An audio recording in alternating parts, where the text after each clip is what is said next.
Pikachu? More like Pika chooses to be a really hard Tera Raid for some reason. I'm sorry. Hello, my fellow Pokemon trainers, and welcome one, welcome all, as I am here with my guide to 100% success guaranteed easy street Pikachu of the mighty variety you shall beat.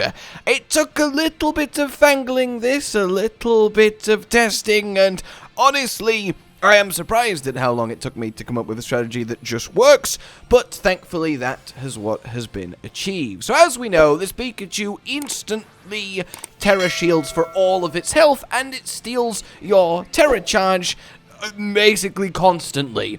This is a problem because you can't do anything until you Terra against him, but you can't Terra if you don't apply pressure from your attacks because your charge will keep getting stolen. But if you're applying pressure by attacking him to build the Terra Charge, you're not using defensive and utility moves, so you're likely getting crushed by the ridiculous Rain Surf damage. It really is quite the conundrum, but thankfully one of my favorite Pokemon, Lilligant, is here to save the day. So grab yourself a Lilligant, which can be done quite easily from this area of the map here, next to the little pond, and of course get it level 100, get the IVs max in everything but attack. EVs, you want health and special attack. Then what we want is to give it the item, the leftovers. This will restore a 16th of your health every turn, and it is key in just surviving long enough to execute the strategy. And if you're wondering if we need to care about Covert Cloak for Thunder Paralysis, because we will be building our special defense so high the AI stops using both Surf and Thunder to damage us, as Iron Tail and Play Rough become superior, so we just never deal with it. The ability doesn't really matter, and then move-wise you only need 3.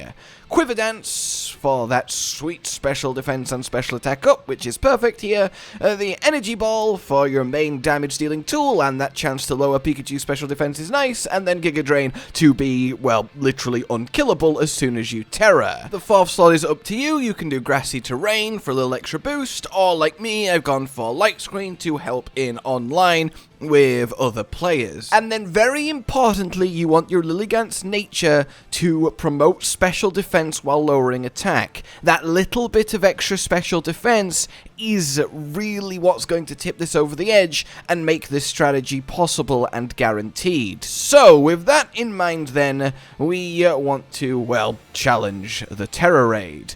And simply guys, I warn you now that this strategy might come across as really dumb. In fact, it might actually be really dumb. But you know what? It works, so I think that automatically makes it genius instead.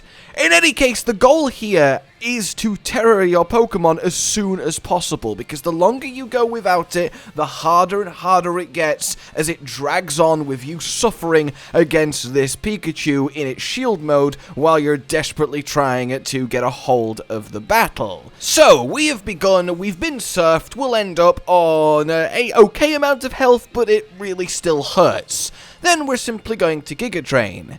Giga Drain, combined with the little bit of healing from leftovers, the extra special defense from the special defense nature, will mean that we can then survive the second surf, which means we can then fire off an energy ball. Giga Drain is pointless because we will die to the third surf, so fire out an energy ball. Hopefully it gets a lowering of special defense, but I got 0 of them through this whole battle, so you don't need to have it happen.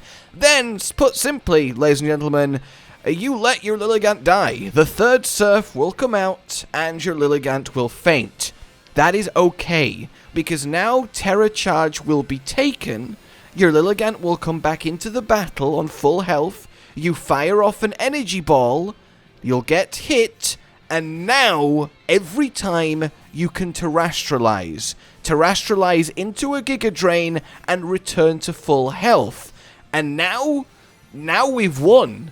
At this point, you can toy with the Pikachu, we've got it covered. But we do need a bit of a boost in our offenses if we're going to get through his massive health pool in the time remaining, so we're basically going to be playing a balancing act where we Quiver Dance, drain, Quiver Dance, drain, Quiver Dance, drain, and once you've got at least 4 Quiver Dances, well then it's simple. Energy Ball if you're above 150 health, if not, Giga Drain repeat ad infinitum until the Pikachu hath been slain.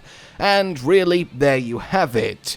I know this isn't super elegant, I know it's not some kind of clever trick or secret combination that one-shots it or, oh, okay, it's just a straightforward, this just works because what matters here is terrestrializing straight away as soon as possible, and the tactical feint during the Terra Orb steal means that we can do just that with the first 3 turns of the battle. That is really, really awesome, and I never thought a tactical feint would be part of a Tera Raid strategy, but it really does work here. So to put all this in perspective in turn order, first turn, Giga Drain. Second turn, Energy Ball. Third turn, Energy Ball. Fourth turn, Giga Drain while Terra'd. Fifth turn, Quiver Dance. Sixth turn, Quiver Dance. Seventh turn, Giga Drain. Eighth turn, Quiver Dance. Ninth turn, Quiver Dance. 10th turn, Giga Drain. And now we are set up on full health with 4-stage special attack boost, and we just slowly Energy Ball him down while keeping healthy with Giga Drain, and this will kill the Pikachu at about the same amount of time remaining as the best Vaporeon setup versus Greninja actually finished him, so really that's not too bad of a result given how hard Greninja was. That said then, ladies and gentlemen, there's not much else to actually put across here other than a few little quick tips, and by a few I mean one. Every time you go into the raid, you of course re-roll your allies while you are playing offline and solo. If you keep doing that, just run away as soon as it starts and then go back in until you either or ideally both get a Arbolive trainer that will put down grassy terrain, which will heal you and of course boost your Giga Drain and Energy Ball, that's great. Or if you get an Intimidate Pokemon, so then Pikachu basically just doesn't use Iron Tail and play rough, then that's also great too. You don't have to deliberately go out your way, but getting one or both of those 2 NPC trainers will really take the edge off here, but of course I didn't do that because I didn't want you to think that I was, you know, abusing that to actually get the job done, and if you don't have them, it doesn't work or anything. That said, ladies and gentlemen, then, there's not much else to it. A very straightforward, if perhaps a little bit silly of a strategy, but one that definitively does work, and I very much wish you luck. For now then, like if you have enjoyed this, subscribe and hit the bell for more. I will admit I quite like that they made this kind of Pikachu ridiculous after we were all mocking how easy it was going to be. It feels like, okay, yeah, fair enough, I talked myself into this, alright then. But I would love to know how you guys feel about this whole thing. Please consider supporting this channel on Patreon, it does keep us going and it does mean the world. And until we meet again, a goodbye. Josh, Cotton, and Hollow with the videos, dropping the humor like a hammer on your tippy toes, bringing entertainment on a daily arrangement to take our insanity and turn it into entertainment. Yes, I said entertainment twice, to reiterate that it is nice to look into your faces on a mostly daily basis when you let us in your homes to make the whole world a stage. Goodbye.